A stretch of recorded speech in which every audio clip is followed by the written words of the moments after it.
प्रतिदिन की कथा के रूप में हम पहले अध्याय के पाठ का श्रवण करेंगे, जिसमें हम जलदान महात्म्य की कथा को देखेंगे। आइए प्रतिदिन प्रातःकाल स्नान आदि करके स्वच्छ होकर ज्येष्ठ मास के महात्म्य को सुने। मैं प्रतिदिन आपको एक अध्याय का पाठ यहाँ पर आपको सुनाने वाली हूँ। इसी कड़ी में आज मैं आपको ज्येष्ठ मास महात्म्य के पहले अध्याय का पाठ बता रही हूँ। तो ज्येष्ठ मास महात्म्य के पहले अध्याय के पाठ के रूप में हम देखेंगे जलदान का महात्म्य। एक बार ऋषियों की सभा में सभी ऋषि एक स्वर में स्कंद जी से बोले, हे षडानन, हम लोगों ने विस्तार पूर्वक वैशाख मास का महात्म्य भी भली प्रकार से सुना, परंतु फिर भी मन की तृप्ति नहीं हुई, मन की तृषा शांत नहीं हुई। इसलिए सबको संतुष्ट कर देने वाला ज्येष्ठ मास के महात्म्य को कृपा करके कहिए, जिसके द्वारा सुनने वालों के पाप नाश हो। इस ज्येष्ठ मास के देवता कौन है, इसके सेवन से क्या फल प्राप्त होता है तथा इसके सेवन की क्या विधि है, यह सब वार्ता हमसे विस्तार पूर्वक कहिए। स्कंद जी ऋषियों से कहने लगे कि आप लोगों ने लोकोपकार के लिए अत्यंत उचित प्रश्न किया है। मैं आप लोगों से ज्येष्ठ मास के महात्म्य को कहता हूँ। जिस प्रकार सब देवताओं में श्री विष्णु भगवान सबसे बड़े हैं, प्रशंसा के लायक है और प्रजा के पालन करता है, उसी तरह सभी मासों में यह ज्येष्ठ मास के सब दिन श्रेष्ठ है और पर्व के समान है। इसलिए यह मास सब लोगों में श्रेष्ठ माना गया है। इस ज्येष्ठ मास में शौच आदि से निवृत्त होकर प्रातःकाल स्नान इत्यादि करना चाहिए। जिस प्रकार दशाश्वमेध तीर्थ में स्नान करने से गंगा स्नान लोगों को पवित्र करती है और समस्त पापों को नाश करती है, उसी तरह ज्येष्ठ मास में स्नान कर और दशाश्वमेधेश्वर का दर्शन करे तो स्नान करता फिर दूसरी बार जन्म नहीं लेता है। इस ज्येष्ठ मास के दिवस पुण्योत्तम और धर्मयुक्त है। जिस ज्येष्ठ मास में पाप नाशिनी और सुंदर स्त्रोत वाहिनी गंगा अवतीर्ण हुई है, ज्येष्ठ मास की सब तिथियों में अधिक पुण्य देने वाली दशमी तिथि 10 प्रकार के पापों का नाश करने वाली है। उस दिन स्नान और दान अवश्य करना चाहिए। जल पूर्ण घट दान, जल दान, तालपत्र दान यानी व्यंजन दान, चंदन का दान, छत्र का दान और जूते का दान भगवान त्रिविक्रम के प्रीत्यर्थ करना चाहिए। जूते का दान करते वक्त जो मंत्र यूज किया जाता है, मैं उसका अर्थ यहाँ आपको बता रही हूँ। हे केशव, कांटों और कंकड़ों से रक्षा के निमित्त मैं जूता दान करूँगा, जो कि सब स्थानों में सुख देने वाला है। इस जूता दान से आप मुझे शांति प्रदान करें। इसी तरह जब आप छत्र दान करें तो उसका जो महामंत्र बोला जाता है उसका भी मैं अर्थ बता रही हूँ आपको। हे केशव, हे प्रभु, इस लोक और परलोक में धूप से आप मेरी रक्षा करें। हे प्रभु, यह छत्र आपकी प्रीत्यर्थ आपके प्रिय ब्राह्मण को मैंने दिया है। इसी तरह शर्करा और जलपूर्ण घटदान का भी मंत्र होता है, जिसका अर्थ मैं यहाँ आपको बता रही हूँ। आप हिंदी में इस मंत्र को दोहराते हुए भी ये दान करते हैं तो आपको वही फल मिलेगा जो मंत्र बोलने पे मिलता है। मैंने शर्करा और जल से पूर्ण घट का दान किया है, इससे 33 तिथियों के देवता प्रसन्न हों।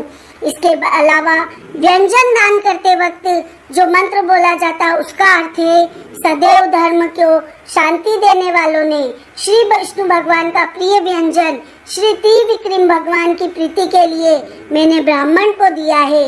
इसके अलावा चंदन दान करते वक्त जो मंत्र बोला जाता है उसका अर्थ बता रही हूँ। यह कर्पूर खस से युक्त चंदन सुंदर और रुचिकर है, इसका मैं दान करता हूँ। इसके दान से देवता, ऋषि, पिता और मनुष्य सब तृप्त होते हैं। इस प्रकार अपनी शक्ति के अनुसार अनेक दानों को देना चाहिए और प्राणी मात्र की रक्षा के लिए निर्जल देश में जल दान करना चाहिए। जो प्राणी मात्र के लिए जल दान देने में असमर्थ है वह ब्राह्मण के लिए प्रतिदिन जल दान करे और पीपल, वट आदि वृक्षों का अनेक विधि द्वारा जल से सिंचन करे। जल दान से अधिक श्रेष्ठ दान ना तो हुआ है और ना ही होगा। इसलिए सब उपायों से जल दान का विधान विशेष कहा गया है।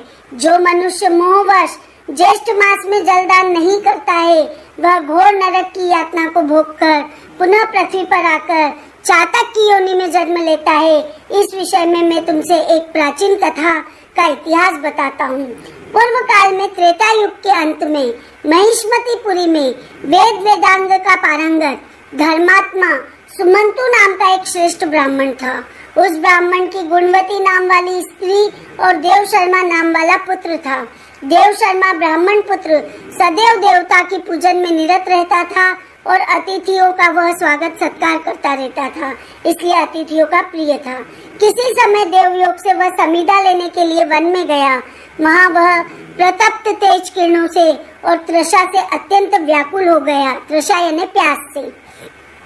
उस वन के तालाब के समीप जाकर वह एक वृक्ष के छाया में बैठकर जल पीके और वहीं समीप में ही सो गए पास में। उस ब्राह्मण के भय से उस वन के जो भी मृग और पक्षीगण वगैरह थे, जो सब वहाँ पानी पीने आते थे, वे सब प्यास से पीड़ित होकर व्याकुल हो गए और कुछ तो इतने पीड़ित हुए कि वो मर गए। अब सूर्य नारायण के अस्त हो जाने पे जब उस ब्राह्मण की निद्रा दूर हुई यानी उसकी नींद खुली, तब वह ब्राह्मण अपने घर चला आया।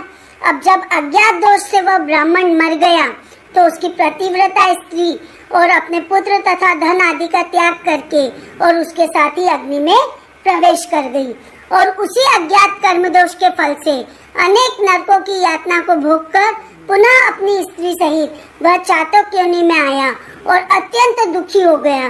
पूर्व जन्म के पाप को स्मरण करता हुआ वह अपने घर में आके और वृक्ष के कोठरे में बैठ के निरंतर करुणा पूर्वक रुदन करता रहता था। उसके रुदन को सुन के उसके पुत्र ने अनेक बार उसे मना किया, पर वह उस वृक्ष के कोठरे से नहीं निकला। तो क्रोधित होकर उसके पुत्र ने उस वृक्ष के कोठरे में आग लगा दी। उस अग्नि के ताप से उन दोनों चातक और चातकी के पंख जल गए और वे दोनों रात्रि के समय अपने कोठरे में से नीचे गिर गए और परस्पर अपने कष्टों की बात कहने लगे। उनके पारस्परिक कष्टों की बात को सुन के उनका पुत्र बहुत विस्मित हुआ और वह वहाँ से श्रेष्ठ ब्राह्मण के आश्रम में गया और अपने पिता का सब वृत्तांत उन ब्राह्मणों से कहा। उसने अपने पिता का उद्धार करने के साधन जान के वो वापस अपने घर आया। उस ब्राह्मण श्रेष्ठ ने उस निर्जन वन में प्याऊ लगवा दिए। उस प्याऊ के पुण्य प्रभाव से उसके माता पिता चातक की योनि से छूट के दिव्य रूप होकर सुंदर वाहन में बैठकर विष्णु भगवान के धाम को चले गए। हे विप्रगण, मैंने पूर्व का वृत्तांत आप लोगों से कहा, जिसमें जल मार्ग के अवरोध होने से जलदान की अद्भुत महिमा का वर्णन किया गया है। इति श्री ज्येष्ठ मास महात्म्य जलदान महात्म्य प्रथम अध्याय संपूर्ण।